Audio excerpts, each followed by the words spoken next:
Good morning, everyone. Welcome to the talk show with your host, Deborah Rose.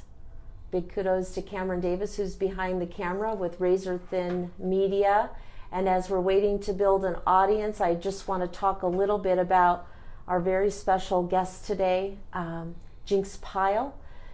If you have not heard of Jinx, you'll want to. This man is extraordinary. He's lived a long life in Payson, Arizona with his wife, Jayne. He is a historian, a true cowboy, a poet, a musician, and an overall very wise and witty man. And we are really excited. Please start sharing this program if you don't mind, and get ready to ask questions. If you ask questions, we'll see them, and we'll have Jinx answer them directly. So I think we'll get the story going by introducing you to Jinx Pyle. Jinx, thank you so much for joining us today. It's a pleasure to be here, Deborah. As you can tell by this little table here, Jinx and his wife are prolific writers. He has written books like Rodeo 101, The Pleasant Valley Wars. This is the largest family feud in American history. It was not the Hatfields and McCoys, right? Well, it took the Hatfields and the McCoys. This was during the same time period. I think it took them 10 years to kill 13 people. In the Pleasant Valley War, they killed around 50 people in the same time period. They killed more people in the Pleasant Valley War, actually, than lived in Pleasant Valley. That's remarkable. So our goal today is we want to support Jinx and his prolific work and historian work by inviting you to stop by our office today or tomorrow and pick up a copy of one of these phenomenal books. We're going to talk about a couple of them in depth here in just a moment, but these will be for sale in our office located at 431 South Beeline Highway today and tomorrow. So if you haven't finished your Christmas shopping and you know someone that's fascinated with Arizona history, in particular the rodeo, the overall history of Payson, or the Pleasant Valley Wars, the largest family feud in American history, please stop by. And Jinx, I'd like you to mention this book too. This is a very special book for you. And well, Jayne and I, when we first started going to church, that is, I did, here I'm a convert to the church, and we were called to write the history of the Payson stake of the LDS church, and they had lost quite a bit of their history. We actually were scrambling through shoe boxes of information to find the old history of the church here. The people first came here, the Mormons first came here in 1878, and you can't just start with the history of the stake. You've kind of got to start with the history of the church, because like the old boy said, you can't jump if there's no place to stood. So we had to find a place to stand. Anyway, we wrote the history of the Payson stake, and there's a lot of the history of Payson that's in here that's not available anywhere else. For instance, William Birch, who was the founder of Payson, a lot of people don't know that he was LDS. So, and the founder of Pine was Henry Sidelis, and he was not LDS. So if you want the history of the Payson, if you read the Rodeo book and you read the history of the Payson stake, you'll pretty much have it, because the history of Payson couldn't be separated from the history of the rodeo during the early days. Everybody that was in Payson came to the rodeo, and people from all over Gila County, and even Fredonia. A guy from Fredonia brought his bucking stock down here, drove them, didn't no way to haul them in those days. Yeah. And if you know anything about Arizona geography, you know he had to swim them across the Colorado to get here. Were you ever in the Payson Rodeo? Not as a contestant, really. I cowboyed 6 days a week, and I told my dad, I'm not going to go jackpot roping with you. I'm not going to rope on the only day I've got away from this stuff. But I went to them, you know, and I knew the guys and everything.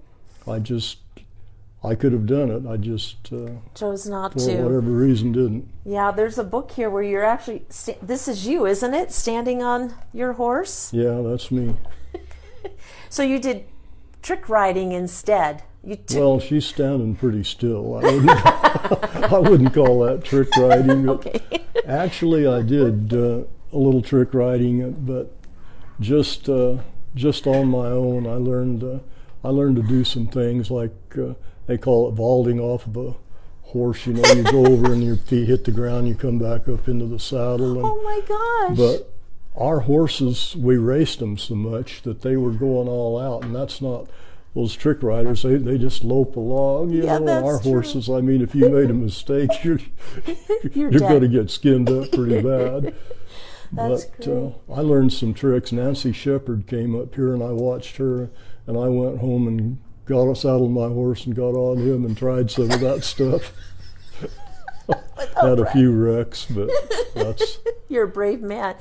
Tell us a little bit about your grandfather. You've got quite a prolific history with the Payson areas. Your family has lived here for quite a few generations, and one of the things that stands out to me is your grandfather's relationship to someone very famous. Well, you're talking about my granddad Floyd. He was... it's remarkable to me. He was a legend, actually, in his own time. He did things that just amazed people. But when Zane Grey came here, he wanted to make movies as well as hunt. And when he wanted lion and bear alive, why Babe Hott, who was his premier guide in the area, called my granddad Floyd and said, "Hey, we need to catch some lion and bear alive," because Floyd had caught lion and bear alive and sold them to zoos and parks before that. And I asked my dad, said, how did he do that? And he said, well, usually he would tree a lion, and then he'd climb up the tree, with dogs, you know. And then he'd climb up the tree and rope it, come down and tie his rope to the foot of the tree. Then he'd go up and rope it again, stretch it out with a horse, and go down and get a pig and string on a foot, whatever he needed to do, and tie a green stick in its mouth, and tie it up and roll it up in a tarp and throw it over his horse and pack it in, you know. My goodness. And but the bear, they usually got two guys on a rope on them and just led them in. And I've got pictures of him, and there's some in that Tono Lingo book of him leading bear around on a lasso rope. That's incredible. But some of the things that he did that he was noted for in this area is one time they were out hunting, and he had some hunters he was guiding, and this fellow,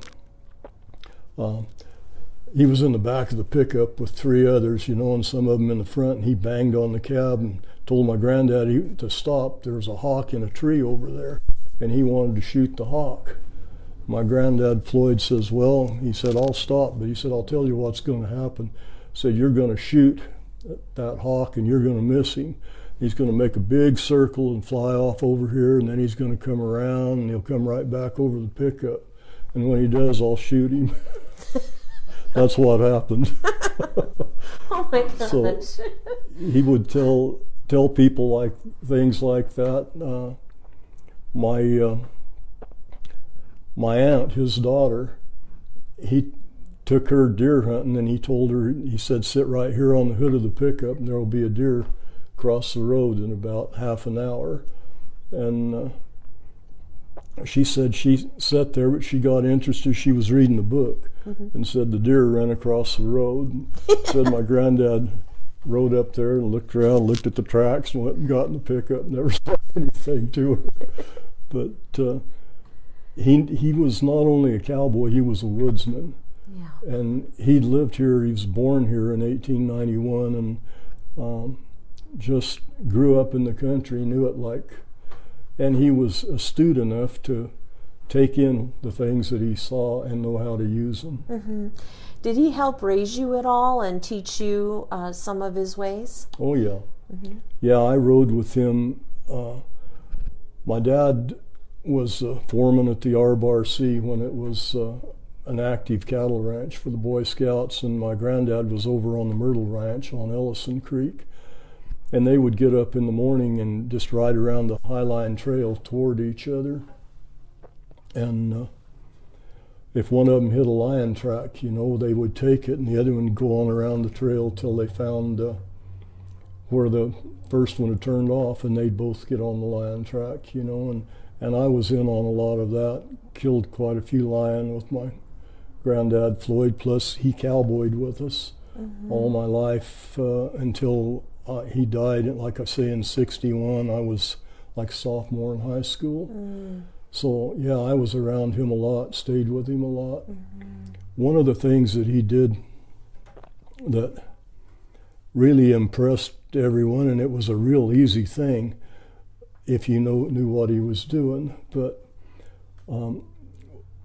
Bud Jones, when he got the essays, we were driving, for the first year we were driving his cattle to the top of the rim, and it got dark and the cattle were trying to go back to his place. We were driving them across Houston Mesa, and we were trying to get them to the box corral. We finally got most of them there, but a lot of them, it got dark on us and they got away.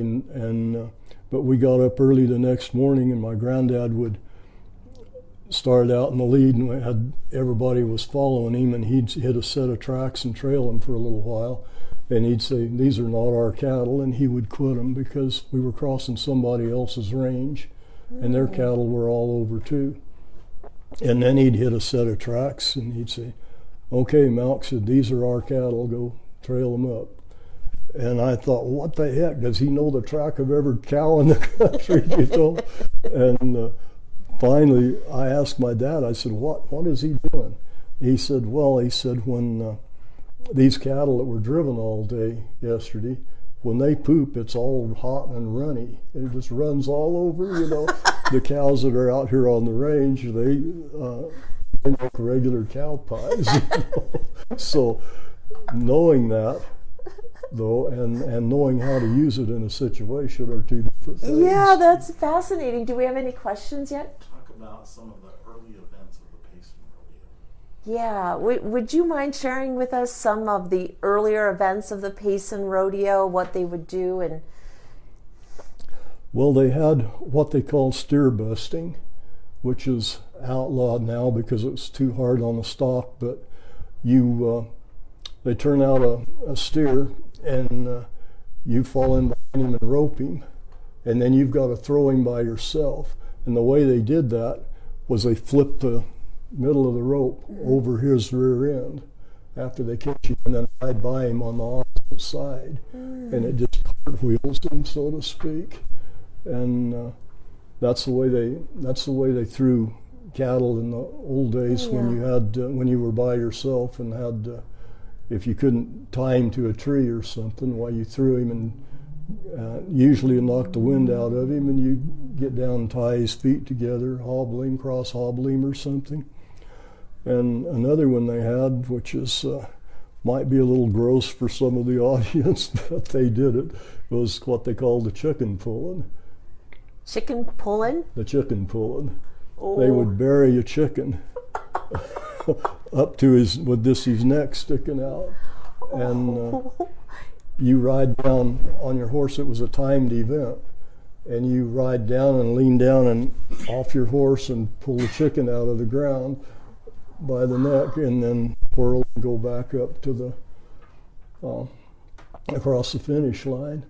And they finally made the rules that if the chicken's neck came off, why, you still got credit for getting back with the whole chicken.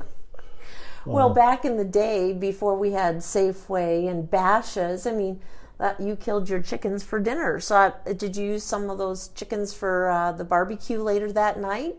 I doubt it. Okay, then. I don't. I remember one of the things they had at the Payson Rodeo was a turkey shoot.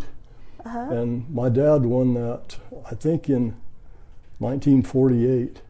But I remember my mom was not real happy because he wanted to stay at the rodeo and wanted her to go home and pick the turkey. What they do is they'd put a turkey in a box with just his head sticking out, and you could shoot at him with anything that wasn't a shotgun or didn't have a scope on it, and it was 100 yards. And of course that turkey, he's like this, his head's going everywhere, and you had to shoot his head off. Oh, And you wow. got one shot, and then the next guy, and my dad with 25-20 shot his head off first time. Wow. But yeah, and then they had the wild horse race, and at one of those the announcer was announcing the horse race, and what happened is they turned them out, and they were wild, unbroke horses, and you had to rope one, and then there were team of three guys, and you had to put your saddle on him, and then you had to ride him one end of the arena and back to the other. My gosh. And of course they were bucking and everything, but it was, trying to think who it was. One of them was Wayne Colcord, and the other one, his first name was Tommy. But anyway, they were saddling this horse, and they got the horse moved wrong and hit one of them in the jaw and knocked him down. And he thought that the other guy had knocked him down. So they quit the horse and they started fighting. And the announcer quit calling the horse race and started calling the fight, just like an announcer at a fight, boxing match, But, those are some funny stories. What else about Payson to you is important to share about the area? What do you know that most people don't know about Payson? Well, I think early Payson, there was such a strong camaraderie among the people. Even at the rodeo, kids would go downtown, and there were a lot of people at any of the Payson rodeos, but little kids would go downtown, be walking around, and there were always fights. But the kid was totally safe. Some lady would say, "Johnny, does your mother know where you are?" "Oh yeah, she knows." "Okay." But everybody watched out for the kids. Everybody knew the kids, and the same with the people. Like I say, there would be fights. You'd see a fight, but then pretty soon you'd see the guys with their arms around each other, one arm around the other one, and walking down the street. They were just more or less, they probably got mad before they fought, but they were friends anyway. And it was, there were seldom any hard feelings. The other thing that I think that most people don't know is some of the fastest horses in the world were here, and they came and raced them at the Payson Rodeo. The George Klein had two horses, one of them named Prissy May and the other one named Buster, and he would take on all comers, and he'd bet his ranch on it. I mean, he'd bet everything that he had. And he'd won enough races around here with those two horses. Buster was 100 yards, and Prissy May was anything over 100 yards. And he took them to Texas finally, but because there's some guy in Texas that had the same thing going on. He would take on all comers. Well, Prissy May beat his long distance horse, and Buster beat his short distance horse. And then the guy wanted to match his, he wanted to match his short distance horse at Prissy May. And George Klein knew he was going to win. He borrowed all the money he could find, get his hands on, and of course, he beat the guy again. But he came back to Payson, and he had just all kinds of money.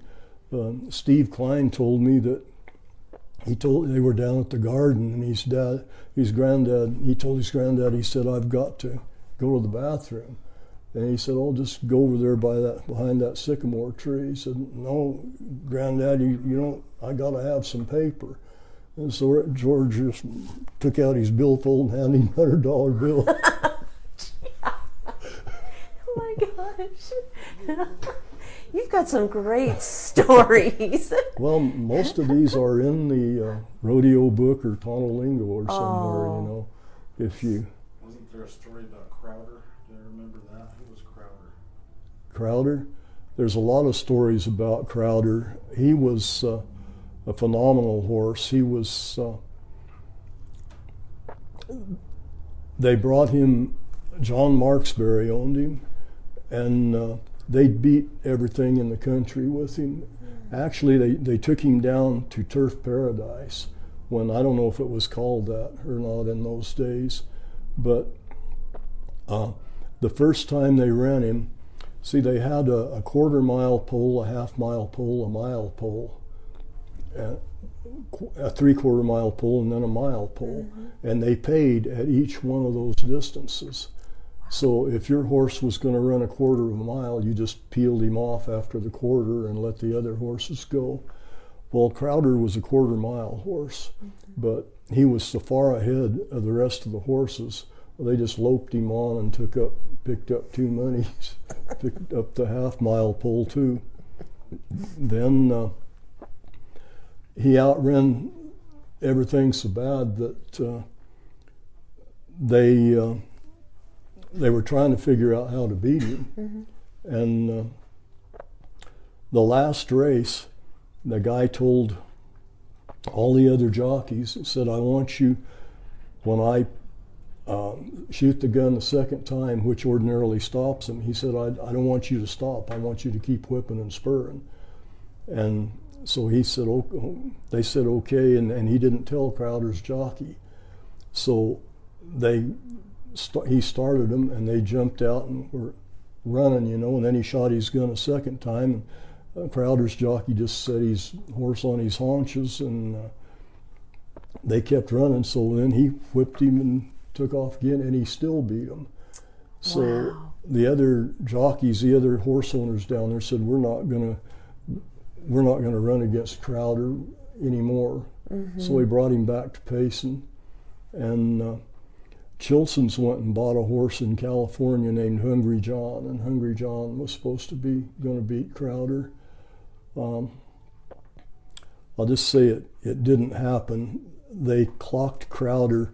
The world record for a quarter of a mile for years was 22 seconds, and they clocked Crowder, and the way they did it those days, they put a string on a stopwatch and another one on a stopwatch a quarter of a mile away, and then they'd start him. And when he broke the string on the first stopwatch, it'd start it running. When he hit the string on the second one, it'd start it running, and they took the time between the two clocks. Well, he ran a 21 flat quarter. So the odds went up to about 10 to 1. And finally, they made a deal that Crowder had to beat Hungry John, I think, by 30 feet. And then the odds came back down. But Crowder still won that race too. And then they would take him, finally they started hooking him to a buggy, and they would take him to Texas, New Mexico, wherever, and they would go to these little state or county fairs. Wouldn't have been a little county fair, little state fair in Texas, but they generally to county fairs. And he would come up and he'd have Crowder hooked to a buckboard. Well, he hadn't been hooked to the buckboard before they got there very long, you know, but he'd be sweated out and dirty, and he'd watch him run, and then he'd go to the guy that won the race, and he'd say, he'd say, like, in Texas, said, these might be pretty fair, this might be a pretty fair horse, but in Arizona, we just kind of let the women ride these horses. So I've got a little pony over there hooked to a buckboard that can outrun this horse tomorrow for any amount you want to bet. Wow. And then he would, Marksbury knew how to play it. He had his jockey with him, he had his trainer with him, and they would have a bunch of people in the stands, and of course they're watching the races and so forth, like any county fair. But Marksbury, on the day he was supposed to run, he'd be there, and he said, well, he says, I don't have a jockey. He said, I could ride him, but said I weigh 170 pounds, and said, I see your jockey only weighs about 120. And so he'd get to the announcer's booth and he'd holler, said, has anybody here ever jockeyed a horse? And this little kid would yell, I'll ride your horse, mister. And he says, well, have you ever ridden a race horse? He says, no, but I've rode a burro. He says, well, can you make him run? Said, well, if I had some Mexican spurs, I could make him run. And so he hollers around and gets somebody with some Mexican spurs and puts them on this kid. And by then the odds are just going crazy. You know, here's a guy that's going to outrun one of the fastest horse in the county with a plow horse, and he's going to use a kid that rides a burro with Mexican spurs for a jockey. But one story, there was a guy from Globe who'd lost everything he had and was going back to Arkansas to live with his wife's family, taking his wife and everybody back to Arkansas. And he went up to Marksbury and he said, what are you doing? He said, can that horse really run? And Marksbury says, where are you from? He says, Globe. He says, well, did you ever hear of Crowder? He says, is that Crowder? Marksbury says, yeah. He said, you can get 10-to-1 odds. Get the money and bet everything you've got. Mm-hmm. And he had $500 and he bet it. And when the race started, Marksbury told the kids, said, don't beat him too bad, because we might be able to run at the second horse, you know, if you don't wipe him out too bad, told his jockey. So the kid, he got on Crowder and he kind of forgot, and Crowder was about 10 lengths ahead, and then he thought, oh, I'm not supposed to beat him too bad, so he pulled him in, you know, ran along beside him, got about 10 lengths behind him with only about 20 yards to go or something, you know, and then he thought, oh, I got to win, and he just let him go, and he just bolted past the other horse. That's remarkable horse betting. Do we have a question? Well, we have a big audience that's actually watching, and they want to know, where can they get some of these stories? Okay, so you want to tell people which books? I'll grab some of them over here. What kind of stories would be in the Tonto lingo? Tonto lingo is primarily cowboy stories, things that happen to us out on the range, like if you've ever roped a wildcat and put it in a suitcase and left the suitcase on the side of the road, that kind of story. It's also got some cowboy poetry in it. It's got you might be a cowboy if, like you might be a cowboy if you think the Twin Cities are Fort Worth and Dallas. You might be a cowboy if your wife thinks a set of diamonds is 4 horseshoes, things like that. And lots of pictures. What I love about your books is you've documented a lot of the history with actual photographs. So that would be Tonto lingo. What about Rodeo 101? This is loaded with pictures too. Rodeo 101 is the history of the Payson Rodeo. Okay. And it has the rodeo stories, but it has other stories in conjunction with. See, this is Tom Horn. This is Arizona Charlie Meadows. This is Tom Mix. These are people that came to the Payson Rodeo. They're very famous cowboys too. I mean, Charlie Meadows and like Tom who's Mix. who in the cowboy world, and they were. This is the Tom Horn that was hanged in Wyoming for killing somebody in a range war, you know. And there's you can see. Lots of pictures. I don't know if you can see this picture or not. Get it? I guess we lost it. No, here we go. I don't know if you can see it. It's not the best picture in the world, but you can see they had bucking stock that absolutely bucked.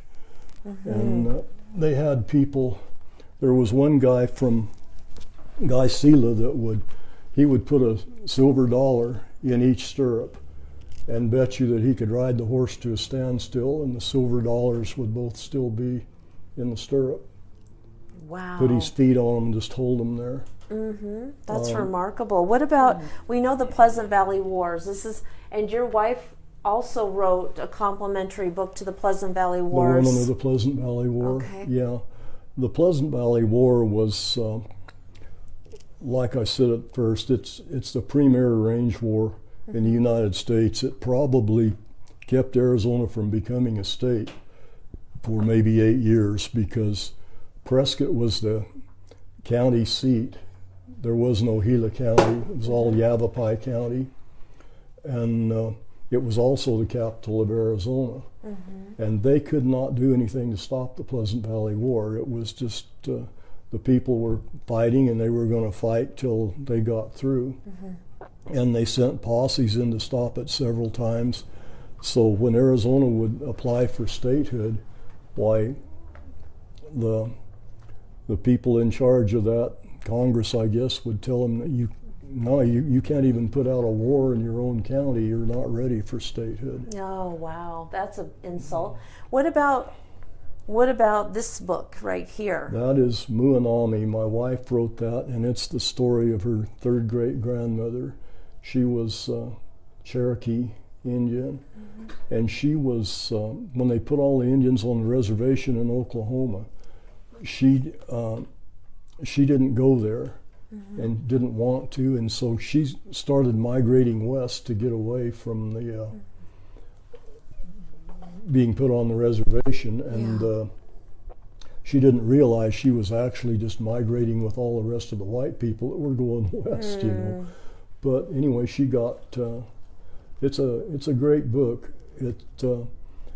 That's, I guess, is what you would call faction. She used a lot of the stories that she knew about her great-grandmother, but where she didn't know, she connected it with fiction. And practically everybody that reads that book would come to a part and they would say, oh, an Indian would never do this. That's got to be, but that's the part that was true. And then she'd use the stuff that you'd think is typical of what an Indian might do, or Native American, maybe I should be saying on this, but I'm not very politically correct usually. Anyway, what an Indian would do, and that's the fiction part of it. But do you have any audio books? I have the Pleasant Valley War on audio. On audio? Mm-hmm. Okay, and how can people acquire that? Well, you can call me if you know the old Payson prefix 474. If you can remember 0011 after it, and the way to remember that is 2 eggs and 2 strips of bacon. 474-0011. Call me. I've got all of our books, but you can get some of them at some of the stores around here carry them, the Historical Society and so forth. Historical Society, I think Western Village has your books. Right. Bob's Country. Bob's Western Wear, yeah. Okay, great. He has them, and also the guy at Payson Packaging carries them. Wonderful. Okay, and then have him talk about America according to Jinx. Okay, and I'll 3 minutes. and then he wants to do a poem. So can you just give us a quick little synopsis on this Blue Fox book that you wrote? When I started writing, one of my cousins said, write me a Louis L'Amour book. And so that's basically my Louis L'Amour book. I read all of his stuff. I can write like him pretty much, like he wrote those Sackett books in the first person, you know. And so that's my version of a Louis L'Amour book. Wonderful. I have a sequel to that called Falcon Fox too. This one is Blue Fox. Okay. But anyway, if I've told a lot of people, if you like Louis L'Amour and you buy this book from me and you don't like it, I'll give you your money back. Wow, and that's a good deal. I've never had anybody ask for their money back. That's great. So can you tell us about America according to Jinx Pyle? America Wow.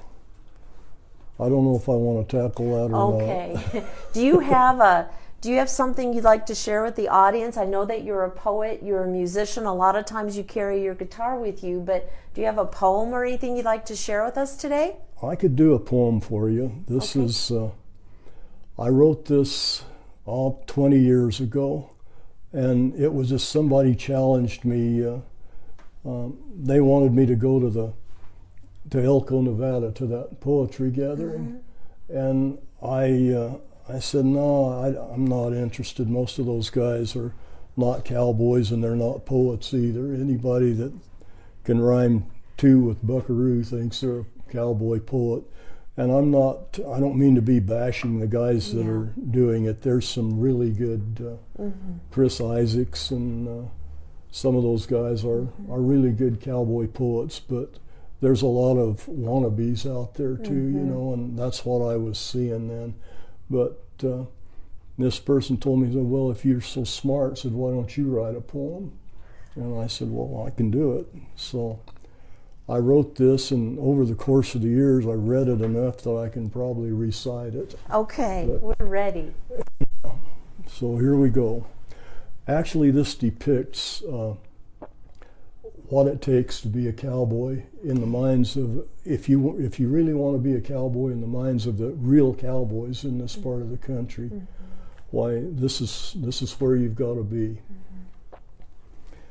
Well, I'm going to do this like I was performing it somewhere. Please do. The stage is yours. I was just a button then, but boys, I still recall how we trailed across V cattle off the mountain late that fall. The aspen leaves was yeller, the woodbine turning red. I was a-making a cowboy, I know, 'cause Granddad said. We'd gathered up the cattle, turned the herd down off the rim, but one old cow was a-missing, and we had to get her in.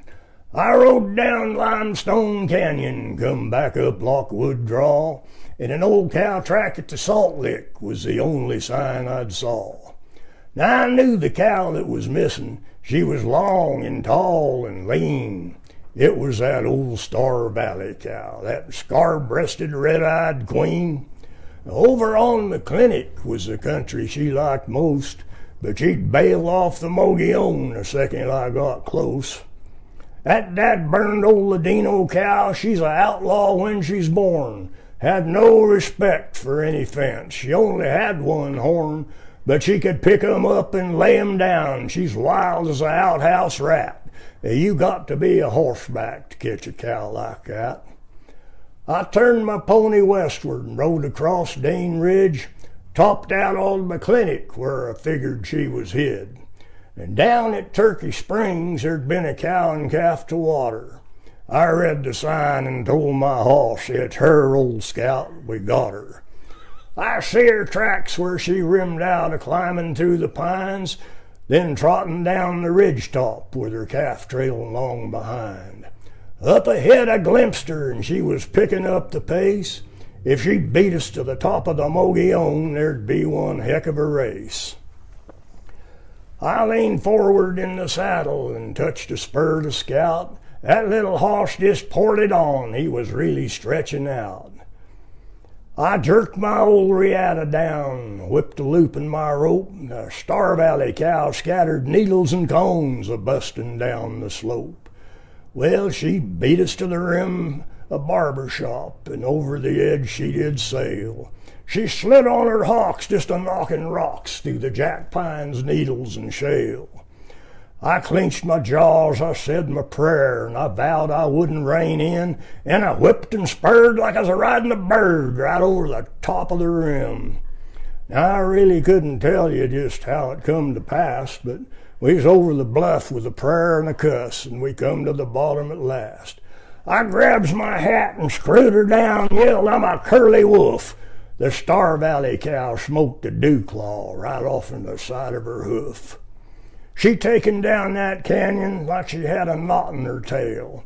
I sang my time 3 or 4 times, and then I let it sail. I dabs it on that single horn, and it flopped around her nose. I jerked slack and taken my dallies, keeping track of where she goes. She's a-bustin' down the canyon, and we ain't slowing her yet. She's slinging her head and seeing red. She's on the prod, you bet. Then of a sudden she stops and turns her head. She's a-holding high, and then she lowers it to the ground with a pint of blood in her eye. She snuffs and snorts and paws the ground. Look out, boy, here she comes. But old Scout, he ain't just standing there. That cow horse ain't so dumb. He circled that old sookie and let her charge on by. But here she comes again, boy, and she's really on the fly. I wish that you could have been there to see that little hoss dance and play. Old Star Valley finally give it up and tried to run away. She stumbled by a jack pine. Old Scout, he drug her down. And we jerked her right up to that tree and made 3 circles around. I left her there, snubbed up to the tree. Her calf was a-hanging about. And we headed back toward camp, me and my little hoss Scout. It was getting along toward evening when we come riding in, and I was just as happy as I had ever been. You see, if you're a mountain cowboy and you want to be the best, well, it's old Mother Nature who'll administer the test. 'Cause you ain't no real cowboy, and you won't never be, till you can ride and rope and whip and spur and tie one to a tree. Wow, that was phenomenal. How did you remember that? Well, I wrote it.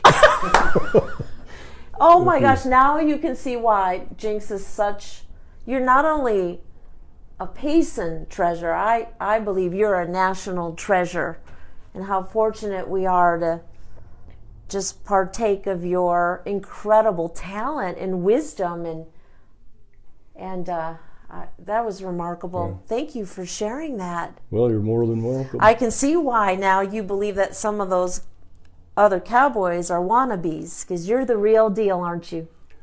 Well, I hope so. My granddad thought I was. Yeah. Your granddad was a hero and a legend, and he kind of slung around with Zane Grey a little bit, and I have another granddad that on my mom's side that we were riding up at on top of the rim, and he was actually up there to help Bud Jones. But he told me, he said, if it wasn't for your granddad Walter, I wouldn't be here today. And I said, well, how's that? And he said, I was working for Jess Chilson, and we had all of his cattle on the east side of Tonto Creek, and it was flooded, and we couldn't cross.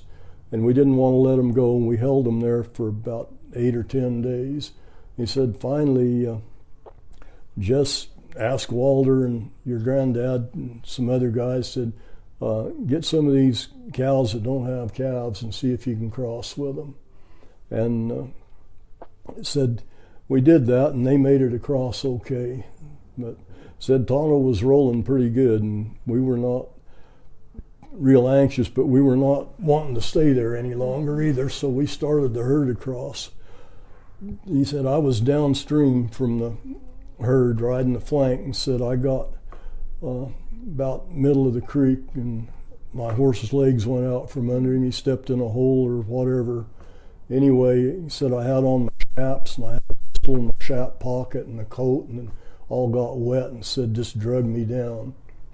He said I was rolling down the river, and he said I could get my feet under me once in a while, but he said I couldn't get up and stay up, and he said I'd get my feet on the bottom and jump, and I'd get a breath of air. And said I had about one more of those in me, and said I got my feet under me and jumped and hoped that I'd see something would happen, and said a rope came out of nowhere and went around my arm and my neck, and your granddad pulled me out of that creek.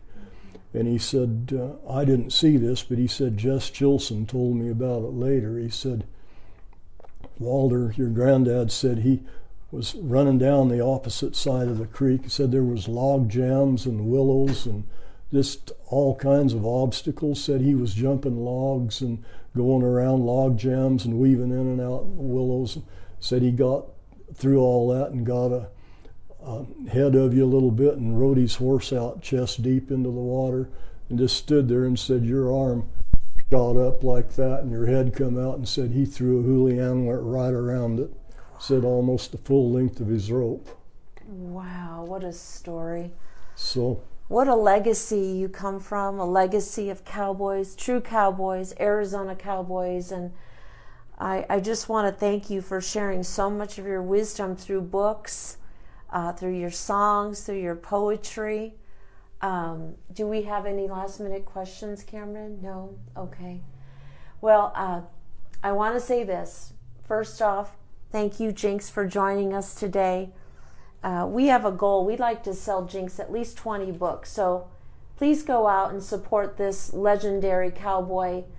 Support his family by buying his books. I'll keep a few here in the office as well if you'd like to come in and buy some. We're open through tomorrow at 4 o'clock at 431 South Beeline Highway. I want to wish you all a very Merry Christmas, and never forget your history. Thank you. thank you, Deborah. Thank you, Jinx. That was incredible.